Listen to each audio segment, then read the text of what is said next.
कैसी तबीयत है? जिंदा। वैसे हद होती है। आलिया तुम्हारी तबीयत का सुनकर दौड़ी चली आई। मैंने रात को उसको जबरदस्ती भेजा है। फिजा नर्स बनकर तुम्हारे बिस्तर के साथ लगी रही, लेकिन तुम्हारी सुई उसी बेटी पे अटकी हुई है जिससे तुमसे ज्यादा इस घर के हिस्से में इंटरेस्ट है। क्या करूं मैं? शायद ये माँ की फितरत में होता है। जो औलाद सबसे ज्यादा कमजोर होती है, माँ हर वक्त उसी की फिक्र में लगी रहती है। औलाद कितनी ही बड़ी क्यों ना हो जाए, हमें लगता है कि उसकी हिफाजत, उसका ख्याल सब हमारी जिम्मेदारी है। कम से कम जोया के मामले में तुम्हारा ये ख्याल बिल्कुल गलत है। वो अपने शौहर के साथ बहुत खुश है। बेचारी कितने मान से आई थी आपके पास कि हम उसे फ्लैट दिलवा देंगे, लेकिन आपने क्या किया? खाली हाथ भेज दिया उसे। आप अपनी कोई भी चीज बेच दें, अपने शेयर्स बेच दें, उसको कम से कम फ्लैट दिला दें, लेकिन नहीं, आपने तो कसम खा रखी है। कोई कसम असम नहीं खा रखी। एक बात याद रखो, बात अहम नहीं होती, बात करने का अंदाज अहम होता है। इन शेयर्स और सर्टिफिकेट से इस घर का खर्चा चलता है, और फिर आखिर फिजा की शादी भी तो करनी है। वो कहां से करोगी? क्या उस दिन तुमने उन लोगों का अंदाज देखा था? आखिर ये बताओ कि हमने जोया के लिए क्या कुछ नहीं किया। और उसको देखो, वो कैसे गुरूर के साथ शौहर का हाथ थामे चली गई, और अपना फोन भी बंद कर रखा है। और तो और उसने अपने शौहर के फोन से मैसेज किया है कि जब तक बात नहीं करूंगी, जब तक मेरा मसला हल नहीं करेंगे। ये कोई तरीका है? खुद को उसकी जगह रखकर देखें, फिर पता चलेगा आपको। जरूरत इंसान को खुद गर्ज बना देती है। और फिर ऐसे मकान का क्या फायदा असलम साहब, जो औलाद को हमसे दूर कर दे। माँ बाप तो घर बनाते हैं अपने बच्चों को अपने साथ जोड़े रखने के लिए, ना कि मकान को औलाद पर तरजीह देने के लिए। बहरहाल मैंने और आलिया ने डिसाइड किया है कि हम जोया को एक फ्लैट लेकर दे दें, लेकिन फ्लैट जोया के नाम पर होगा। लेकिन खबरदार, अभी उससे राब्ता करने की और वहां जाने की कोशिश बिल्कुल मत करना। जब उसे तुम्हारा ख्याल नहीं है तो तुम्हें भी उसके सामने इतना बेचैन होने की जरूरत नहीं है। आप तो जानते हैं कानों की कच्ची है वो। उसके शौहर ने जो कहा उसने मान लिया। खानों की कच्ची? दूसरे बच्चे की माँ बनने वाली है, क्या अब भी उसे अकल नहीं आएगी? उस पे गुस्सा क्यों हो रहे हैं आप? क्योंकि तुम उसे शौहर की हर जायज नाजायज बात मानने की पट्टियां पढ़ाती हो। तो और क्या करेगा? जब उसकी सोचने समझने की, पढ़ने की, कुछ सीखने की उम्र थी तो हमने उसकी शादी कर दी। वो मां बन गई। असलम साहब, उसमें इतना एतमाद नहीं है कि वो अपने फैसले खुद कर सके। और जब इंसान अपने फैसले खुद नहीं कर सकता तो उसके फैसले दूसरे ही करते हैं। पहले उसके फैसले हम करते थे, अब शौहर करता है।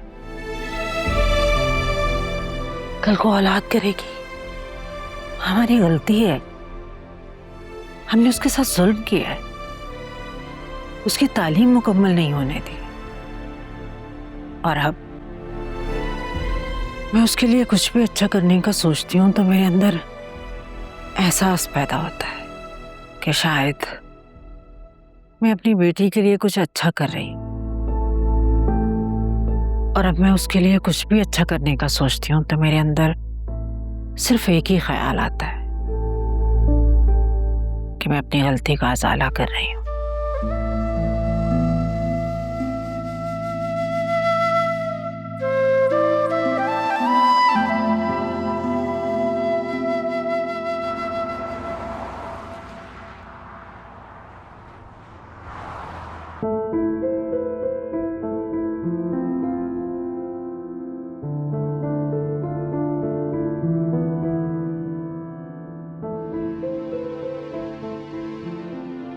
डॉक्टर साहब, रिपोर्ट्स कैसी आई हैं?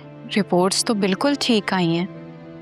जब रिपोर्ट्स ठीक आई हैं तो फिर हमें कोई गुड न्यूज क्यों नहीं मिल रही है? देखें, ये तो अल्लाह के हाथ में है, जब अल्लाह का हुक्म होगा तभी होगा। और वैसे भी आपको कुछ साल तो वेट करना चाहिए ना, कुछ वक्त गुजरने दें, फिर आप फिक्र कीजिएगा।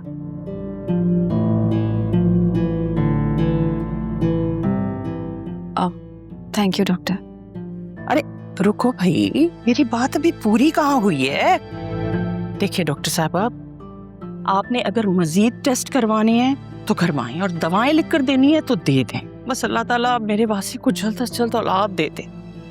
मैडम, मैंने आपको बोला ना, वो बिल्कुल ठीक है। फिर भी आपकी तसल्ली के लिए मैं मल्टीविटामिन लिख के दे रही हूँ।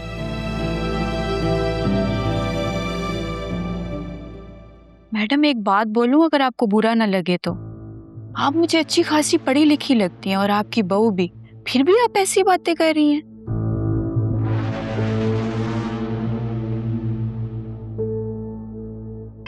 हम आपको ट्रीटमेंट के लिए पैसे दे रहे हैं, अखलाकियात पे लेक्चर देने के नहीं। आप वो काम करें जिसमें आपने स्पेशलाइज की है। चलो भाई उठो। दरवाजा बंद करके जाइएगा। जी।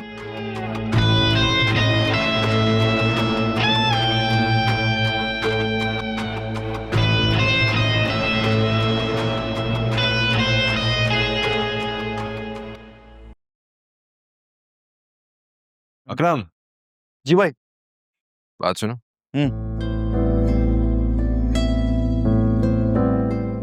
किधर गायब होते हो भाई? तुम सारे दिन घर में नजर ही नहीं आते हो, क्या चल रहा है?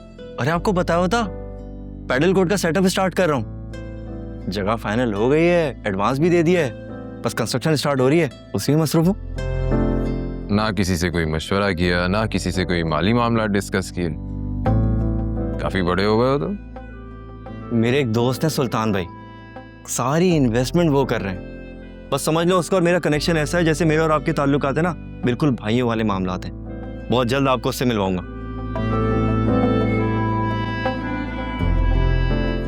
देखो, मैं तुम्हारी नीयत पर शक नहीं कर रहा हूँ, लेकिन ऐसे ही किसी अरे गहरे पर एतमाद करना कुछ मुनासिब नहीं होता है ना। अरे भाई, मेरी जेब से 1 रुपया नहीं जा रहा, सारी इन्वेस्टमेंट वो सुल्तान भाई कर रहे हैं। यही तो सबसे खतरनाक बात है। जो चीज आपको मुफ्त में मिल रही होती है ना, उसकी असल कीमत आप खुद होते हैं। अरे नहीं भाई, आप फजूल में इशू बना रहे हैं।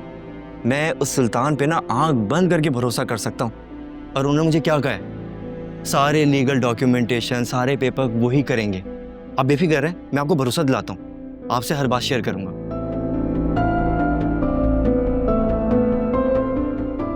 अगर तुम इतना ही कॉन्फिडेंट हो तो फिर बेस्ट ऑफ लक।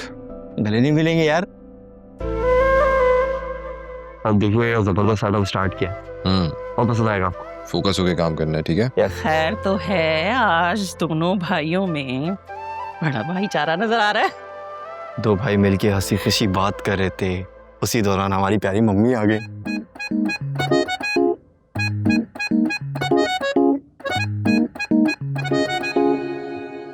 हो गया आपका डॉक्टर का विजिट? आई होप आपको तसल्ली हो गई होगी अब। अच्छा, तो तुम्हारी बेगम ने मेरे पहुंचने से पहले तुम्हें सारी कहानी सुना दी? मम्मी, हमने कल ऑनलाइन रिपोर्ट्स चेक कर ली थी, सारी रिपोर्ट्स क्लियर हैं। आपने ख्वामखा वहम पाल लिया, बस और कुछ नहीं है। जब सब कुछ ठीक है तो फिर इतना वक्त क्यों लग रहा है?